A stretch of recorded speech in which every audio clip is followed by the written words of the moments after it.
la noticia, sí vamos a cambiar completamente de tema, pero sí avisándole que estaremos pendiente de cualquier actualización de estos fenómenos naturales para ir en vivo al lugar de los hechos o informarle cualquier situación que se esté viviendo. Y bueno, y obviamente insisto en que no deje de informarse a través de Radio Fórmula y también de las fuentes oficiales. Bueno, es preciso cambiar de tema. Hay temas que son también relevantes para el país, y en el tema político sin duda es la reforma electoral. Mire, esta semana, justamente con la finalidad de conocer las opiniones y propuestas sobre temas específicos de los diferentes sectores de la sociedad para la construcción de este proyecto de reforma electoral acorde a las condiciones actuales en México.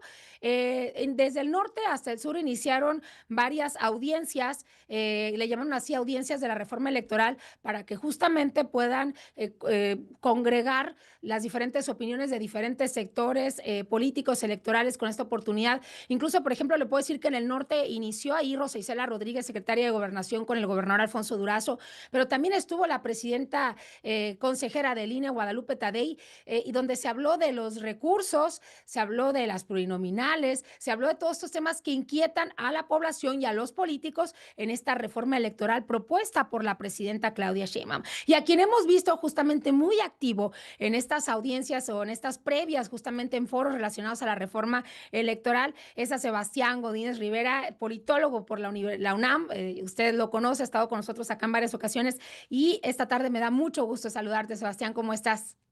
¿Qué tal, Michelle? Buenas tardes a ti y a todo el auditorio. Un gusto estar contigo nuevamente. Gracias, al contrario a ti. Pues bueno, hemos visto estos foros encabezados por los políticos. Sin embargo, a mí me preocupa que de repente, justamente por concentrarse en estas figuras tan importantes, de que plasmen su opinión en estas audiencias y foros, pues no se escuche a los verdaderos, o no haya espacio para escuchar a los verdaderos eh, eh, participantes, ¿no? A los que pueden aportar esos datos que realmente sirven para una reforma electoral popular, como la plantea la presidenta Claudia Sheinbaum. Bueno, sí, Michelle, es interesante, sobre todo porque todo el mundo va a dar sus voces, pero la modalidad principalmente es: te inscribes en el sitio, te avisan si tu ponencia fue aceptada, tú puedes meter el tema que quieras, dependiendo del día, y vía Zoom, vía presencial, y son 5 minutos. Entonces, me parece que es un tiempo demasiado acotado para presentar diversos Ujú. temas en la que me tocó a mí estar. Bueno, yo toqué el tema del voto electrónico, experiencias comparativas México y el exterior, buenas y malas prácticas, pero hubo quienes hablaron de regresar a la sala regional especializada del Tribunal Electoral, los plurinominales, el financiamiento a partidos, el papel de ¿cómo se llama? Bueno, el tema de los pluris de los organismos públicos locales electorales. En ese caso, me parece que es muy diverso. No obstante, yo respetuosamente quisiera saber si de verdad se están tomando en cuenta lo que se les está diciendo, ¿no? Ahí se escuchan a todas las voces. No obstante, lo que yo pude observar es que anotan nada más. No sé si anotan el nombre de la ponencia, algunos datos, pero en realidad si se está tomando en cuenta este elemento básico para hacer una reforma, ¿no? Digo, está bien que se consulte. No obstante, yo la principal pregunta que tendría para las comisiones gubernamentales y los legisladores es, como dijo el politólogo Daniel Sobato: ¿para qué reformar? ¿Qué quieren reformar? ¿Cuál es el objetivo? ¿Qué es lo que no funciona? Porque son Ujú. estos puntos específicos. No podemos partir de que todo está mal y por ende hay que hacer un cambio de fondo. Y creo que es muy importante lo del voto electrónico. Ya es un tema que se había venido planteando desde hace tiempo para dos situaciones: ser más certeros, obviamente, al momento de la votación, y esto ahorraría también muchos recursos al Instituto Nacional Electoral y al país, al final, ¿no? A nuestros bolsillos. Pero déjame hacerte esta pregunta, Sebastián, porque creo que el clavo es justamente esto. ¿Por qué se quiere reformar? Obviamente, ¿no? Hay una propuesta por la presidenta, pero seguramente en las cámaras no habrá del todo coincidencias, y es claro, a veces hasta de las bancadas de Morena. Desde tu punto de vista como especialista en temas políticos, como alguien que ya presenció una audiencia, un foro como este, ¿por qué sí debe haber una reforma electoral?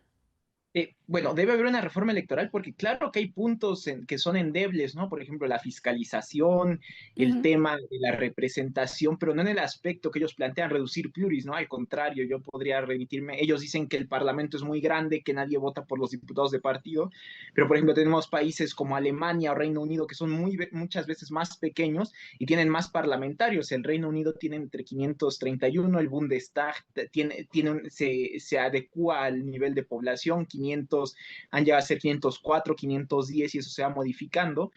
Pero el argumento central que ellos dicen, lo dijo Pablo Gómez, es que el país vive un tiempo nuevo. Yo no entiendo qué es eso del tiempo nuevo, porque es muy abstracto, pero lo que sí es que hay puntos donde no podemos de olvidar la tecnicidad, pero también de borrar todo de un plumazo como se hizo con ujú, el poder judicial. Esa es la principal sí, preocupación y que si bien una reforma electoral tiene que venir de aspectos técnicos. Ellos no han dicho que hay, pero también sabemos que ya hubo dos intentos de reforma por el expresidente López Obrador, el famoso sí. plan B, la elección popular, la reducción de pluris, la reducción del financiamiento, y habría que incluso, yo quisiera ser consciente y estar tranquilo, pero hay que ser realistas. La reforma ya está hecha, independientemente de lo que vayan a cambiar y estas confrontaciones que han hecho entre Monreal, los diputados, Pablo Gómez, los senadores, que habrá puntos donde Monreal dijo la última palabra la tiene el Congreso, la reforma ya está hecha y quieren reducir la estructura del Instituto Nacional Electoral, quieren reducir el número de consejerías, ellos insisten por los famosos plurinominales, quieren Ujú, reducir el financiamiento de partidos, lo que es, si bien tiene que discutirse, no puede hacerse desde ideologías partidistas, ¿no? Porque el mismo Pablo Gómez fue de los primeros que fue plurinominal y fue de los que abrieron el camino de los principios cuando el PRI era todo. Y ahora que se han invertido las variables en la ecuación y ahora ellos tienen todo, quieren sí. desaparecerlos. Ese es lo que Sí, no estoy diciendo. y es el juego político y justamente a eso voy. Bueno, y obviamente ya digo, salieron ganando, se batió para el 2030 la no reelección, entre otras propuestas que había hecho la presidenta que pueden ir aquí en una reforma electoral, pero bueno, eso ya la libraron, ¿no? Y obviamente podrán hacer o propuestas políticas a su favor en las próximas elecciones. Me gustaría regresar un poco a lo del al financiamiento, porque para muchos, obviamente, Sebastián, el reducir las prerrogativas de los partidos es muy positivo, porque sentimos que no usan como deberían estos recursos o son destinados, bueno, son mal utilizados además o que no lo merecen incluso, pero vimos también, y lo voy a decir por lo que mencionó la presidenta consejera, que claro que hay que analizar los recursos porque el INE requiere más recursos para llevar a cabo las elecciones, pero acá abajo, cuando vamos a votar, hay estados que siguen presentando menor cantidad de personas a votar el día de la elección. Entonces, ¿cómo solicitar más recursos para una mejor operatividad? Pero hay menos mexicanos votando, Sebastián. Claro, Michelle, eso es importante porque la abstención siempre ha sido, y no nada más en México, es en todas las democracias. Sí, sí. De hecho, México se encuentra abajo. México participa en el 60% en las presidenciales, 55-53 en las intermedias. Estamos bajos en América Latina frente a países Chile, Argentina, Brasil, que participan el 70, 75 y hasta el 80%. Pero el problema siempre es la capacidad no la capacidad, más bien la intención de la gente y el interés en sufragar, ¿no? El abstencionismo es el gran partido de México, lamentablemente, y es la Ujú. forma, y es lo que tenemos que contrarrestar sobre los recursos. Pues sí, muchas veces se dice que los partidos no lo manejan bien, es cierto que hay muchos gastos, no obstante, la fórmula en la que se asignan 70% al partido que tiene más votos, el 30% se reparte de forma equitativa, independiente de todos los partidos, pero hay que tomar en cuenta que la historia política de México no teníamos un piso parejo durante todo el siglo pasado.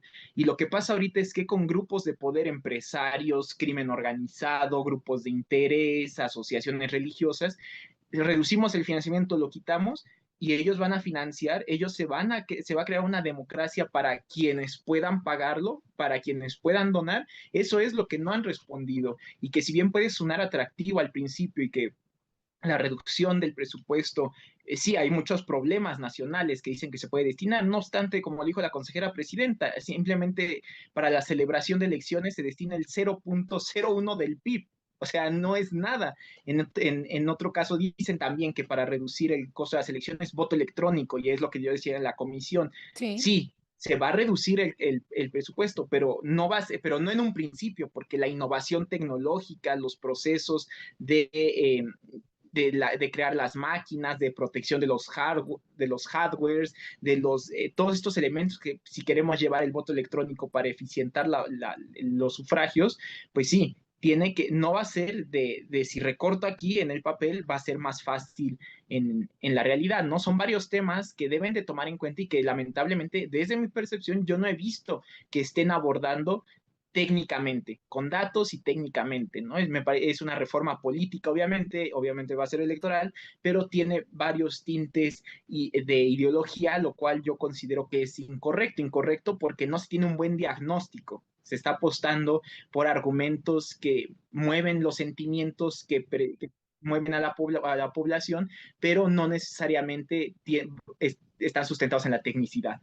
Pues ahí está. Entonces, yo creo que la tendencia de la elección pasada, sobre todo del voto al extranjero, era justamente el voto electrónico, pero vimos que no se ha avanzado. Es más, en la reforma no se contemplaría, pero esperamos que esas voces depositadas, como bien lo mencionas, Sebastián, mínimo hayan sido tomadas en cuenta, o vamos a saber si fueron tomadas en cuenta. Si lo informa así la Comisión Especial justamente para la reforma electoral, y esperamos que sí sea tema porque ahorraría y además habría más certeza al momento del voto. Qué gusto saludarte esta tarde y espero podamos seguir platicando de esto más adelante porque todavía no termina. Claro que sí, Michelle, quedamos pendientes y un gusto siempre estar contigo, con tu auditorio y con la audiencia de Fórmula. Gracias, Sebastián.